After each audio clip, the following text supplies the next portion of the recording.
Hi everybody. Very morning.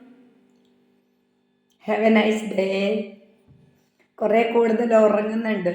Suspension അല്ലേ, rest. അപ്പോൾ ഇപ്പോഴൊരു കാര്യം പറയുന്നത് എന്താണെന്നറിയോ, എൻ്റെ സസ്പെൻഷനും എൻ്റെ കാര്യങ്ങളെല്ലാം അറിയുന്ന ഒരാളിപ്പോൾ എനിക്കൊരു വീഡിയോ അയച്ചു തന്നു. അതായത് ഒരു പൊളിറ്റിക്കലാണ്. അപ്പോൾ അവർ സഹകരിച്ചിരുന്നെങ്കിൽ എനിക്ക് സീറ്റ് കിട്ടിയേനെ. ഞാൻ സഹകരിക്കാത്തതുകൊണ്ട് എനിക്ക് സീറ്റില്ല, ഞാൻ ഇനി പാർട്ടി പ്രവർത്തനത്തിനില്ല. ഓപ്പോസിറ്റിലെ ആൾ പറയുന്നത് നമ്മളാൾക്കാർക്ക് ഇപ്പം അതല്ലേ വേണ്ടു, അപ്പം അതിന് സഹകരിച്ചിട്ടെങ്കിൽ ഇങ്ങനെയൊക്കെ ആയിരിക്കുന്നു അയാളും പറയുന്നത്. കണ്ടൻ്റാണ് പറഞ്ഞത്, ഒരു കണ്ടൻറ്റ്. അപ്പോൾ ഞാനും ഇപ്പോൾ പറയാൻ പോകുന്നത് എന്താണെന്ന് വെച്ചാൽ, ഞാനിപ്പോൾ എൻജിനീയറിംഗ് കോളേജിലെ മേലധികാരിൻ്റെ കൂടെയോ അല്ലെങ്കിൽ യൂണിയൻ്റെ പേര് എല്ലാ യൂണിയൻ കാര്യവും എനിക്കറിയാം. 13 വർഷമായിട്ട് കോളേജിലെ എല്ലാ NGO യൂണിയൻ്റെ ആൾക്കാരെയും എനിക്കറിയാം. ഇപ്പോൾ വന്നിട്ട് ഇത് പറഞ്ഞ് നടക്കുന്നവൻ്റെ എല്ലാവരും എനിക്കറിയാം. പക്ഷെ ഞാൻ എന്തറിഞ്ഞാലും അറിയാത്ത ഭാവത്തിൽ ഇങ്ങനെ നടക്കുന്ന ഒരാളാണ്. അപ്പോൾ എൻ്റെ ഒരു കാഴ്ചപ്പാടിൽ ഞാനിപ്പോൾ വിചാരിക്കുന്നത്, ഞാൻ ഈ പ്രശ്നം, എൻ്റെ ഈ ഇഷ്യൂസ് ഞാൻ പോയിട്ടിതാ എനിക്ക് ഇങ്ങനെ ഇഷ്യൂസ് ഉണ്ട് എന്ന് പറയും. അപ്പോൾ അവരെന്നോട് പറയും ശരി, ഞാൻ ഇടപെടാം, അല്ലെങ്കിൽ ഞാൻ പിന്നെ പറഞ്ഞ് ശരിയാക്കാം, എന്നോട് സഹകരിക്കണം എന്ന് പറയും. അപ്പം ഞാൻ അതിനെന്താ കുഴപ്പം, ഞാൻ സഹകരിക്കാമെന്ന് പറഞ്ഞിട്ടുണ്ടെങ്കിൽ, എനിക്ക് മുന്നേ ഒരു നേതാവ് എന്നോട് ഭയങ്കര ഇഷ്ടമാണ്, യാത്ര ചെയ്യാൻ തയ്യാറാന്നൊക്കെ ചോദിച്ചിട്ടുണ്ടായിരുന്നു. ഇപ്പം അയാൾ അവിടെ ഇല്ല. അപ്പം അങ്ങനെ ഇപ്പോൾ ഇവരുടെ അടുത്ത് ഞാനിങ്ങനെ ഒരു ഡിമാൻഡ് കോളേജിൽ വെച്ചിട്ട്, ഞാനിങ്ങനെ ഒരു ആവശ്യമായിട്ട് കോളേജിലൊരു നേതാവിൻ്റെ അടുത്ത് പോയി കഴിഞ്ഞാൽ ആ നേതാവ് എന്നോട് ഇങ്ങനൊരു ഡിമാൻഡ് എൻ്റെ അടുത്ത് വെക്കും. അപ്പം ഞാൻ ഓക്കെ എന്ന് പറഞ്ഞു കഴിഞ്ഞാൽ, ഇതിപ്പം ഒരു ലോകത്തൊരാൾ എൻ്റെ സസ്പെൻഷൻ അറിയില്ല, എനിക്കെതിരെ ബോർഡ് എഴുതിയത് അറിയില്ല, ഞാൻ സെക്രട്ടേറിയറ്റിൻ്റെ മുന്നിൽ പോകില്ല, DT അറിയില്ല, ഡയറക്ടർ അറിയില്ല, ഒന്നും അറിയില്ല. മേലധികാരി കൂട്ടു നിൽക്കും, അവന് വേറെ രോഗമുണ്ട് അതുകൊണ്ട് അവൻ കൂട്ടു നിൽക്കും, പിന്നെ മറ്റേ ലേഡിയും കൂട്ടു നിൽക്കും. പക്ഷേ അവരൊക്കെ ഒത്തിട്ടാണല്ലോ. ഇപ്പം ചെയ്യുന്നതും ചെയ്യാൻ കൂട്ടു നിൽക്കുന്നതും ഒക്കെ തെറ്റാണല്ലോ.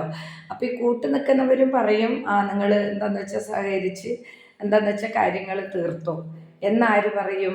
മേലധികാരി, മറ്റവരൊക്കെ പറയും.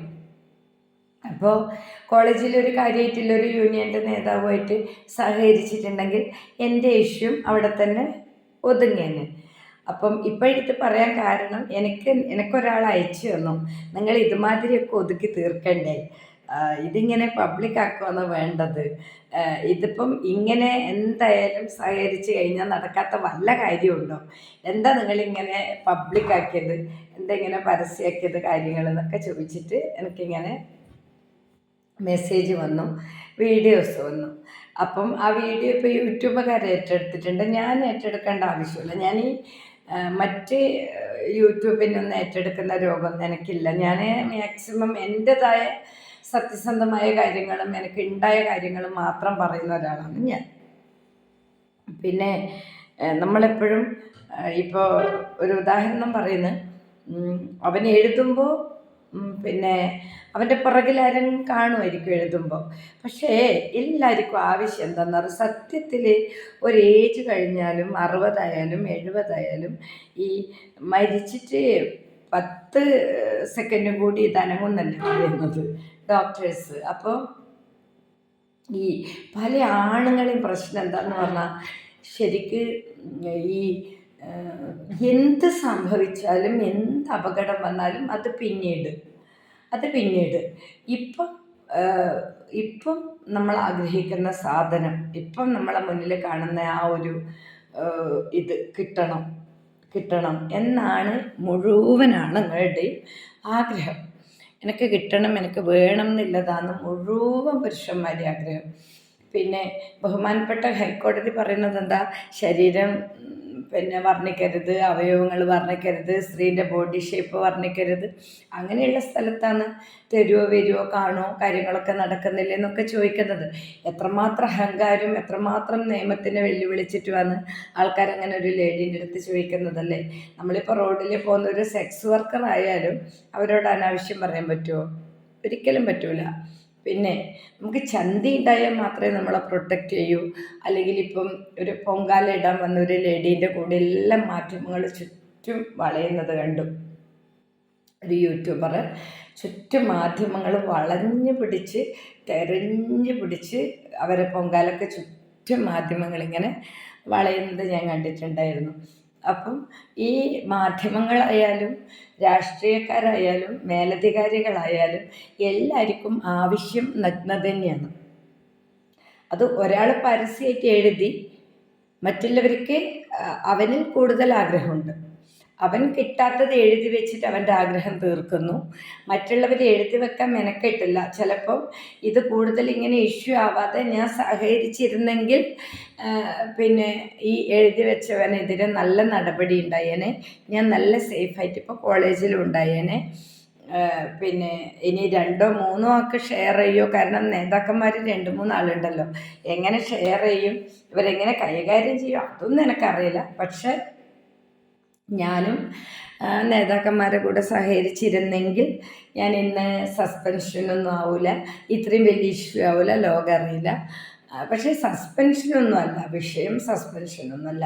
41 സസ്പെൻഷൻ വാങ്ങിയ പോലീസിൽ നിന്ന് 41 സസ്പെൻഷൻ വാങ്ങിയ വിനയ മാഡം എന്നെ വിളിച്ചിട്ടുണ്ടായിരുന്നു. സസ്പെൻഷനൊന്നും ഒരു വിഷയമൊന്നുമല്ല. പിന്നെ ഞാൻ എന്തെവിടെ കാണിക്കണം, എങ്ങനെ കാണിക്കണം, അതൊക്കെ എൻ്റെ സ്വാതന്ത്ര്യം, എൻ്റെ അഭിപ്രായ സ്വാതന്ത്ര്യം, എൻ്റെ വ്യക്തി സ്വാതന്ത്ര്യമാണ്. ഞാൻ 9 മണി മുതൽ 4 മണി വരെ എന്തെങ്കിലും കാണിച്ചിട്ടുണ്ടോ? അല്ല, അതല്ല. 9 മണി മുതൽ 4 മണി വരെ പെർമിഷനോട് കൂടി ലാബിൽ എല്ലാ കാര്യങ്ങളും നടക്കുന്നുണ്ട്. 9 മണി മുതൽ 4 മണി വരെ സിവിൽ ഡിപ്പാർട്ട്മെൻറ്റിലെ ലാബിൽ മേലധികാരിൻ്റെ പെർമിഷനോടുകൂടി പ്രായപൂർത്തിയായവർ വൃത്തികേട് അവിടെ ഓൾറെഡി നടക്കുന്നുണ്ട്. ഞാൻ സാക്ഷിയാണ്. ഞാൻ എവിടെ വന്ന് പറയാനും തയ്യാറാണ്. എന്നെ ഏത് ടെസ്റ്റിന് വേണമെങ്കിലും നിങ്ങൾക്ക് വിധേയമാക്കാം, ഞാൻ തയ്യാറാണ്. പക്ഷേ എന്നെ അതിന് കിട്ടിയില്ല എന്നുള്ളതായിരുന്നു അവിടുത്തെ ഏറ്റവും വലിയ ഇഷ്യൂ. പിന്നെ ഒരു നേതാവ് ചോദിച്ചിട്ടുണ്ട്, ഇപ്പോൾ തിരുവനന്തപുരത്ത് നിന്ന് വന്നൊരു നേതാവ് ചോദിച്ചിട്ടുണ്ട്. അപ്പം അവരൊക്കെ ആയിട്ട് സഹകരിച്ചിട്ടുണ്ടെങ്കിൽ ഇന്ന് ഈ വിഷയം ഇത്ര ഇതാവില്ലായിരുന്നു, കത്തൂലായിരുന്നു. അപ്പം വിഷയം കത്തിയാൽ എനിക്ക് അഭിമാനമേ ഉള്ളൂ. സസ്പെൻഷനായാലും എനിക്കൊരു ചുക്കും ചുണ്ണാൻ പോയില്ല. ഇവരെന്താന്ന് വെച്ചാൽ ചെയ്യും, ഞാൻ നിയമത്തിൻ്റെ വഴിക്ക് നീങ്ങും. പക്ഷേ കിടക്കാൻ കിട്ടൂല. എഞ്ചിനീയറിംഗ് കോളേജിൽ ഒരുത്തൻ്റെ കൂടി വരില്ല, ലോകത്ത് ആരുടെ കൂടെ പോയാലും വരില്ല. ഞാൻ ഇന്നലെയും കൂടി പോയിന്ന് വെച്ചോ, എന്നാലും വരില്ല. എന്തായാലും നിങ്ങളത് പ്രതീക്ഷിക്കേണ്ട. അങ്ങനെ ഒരു കോംപ്രമൈസിന് നിങ്ങൾ ശ്രമിക്കുകയേ വേണ്ട. ശ്രീലത വന്ന് എന്തെങ്കിലും നിങ്ങളെ ആഗ്രഹം സാധിച്ചു തരും. ഞങ്ങൾ സസ്പെൻഷൻ പിൻവലിക്കാന്നുള്ള ആഗ്രഹം ഉണ്ടെങ്കിൽ അത് എഞ്ചിനീയറിംഗ് കോളേജിലെ നേതാക്കന്മാർ മനസ്സിൽ വെച്ചോളൂ, നടക്കില്ല. ഓക്കേ.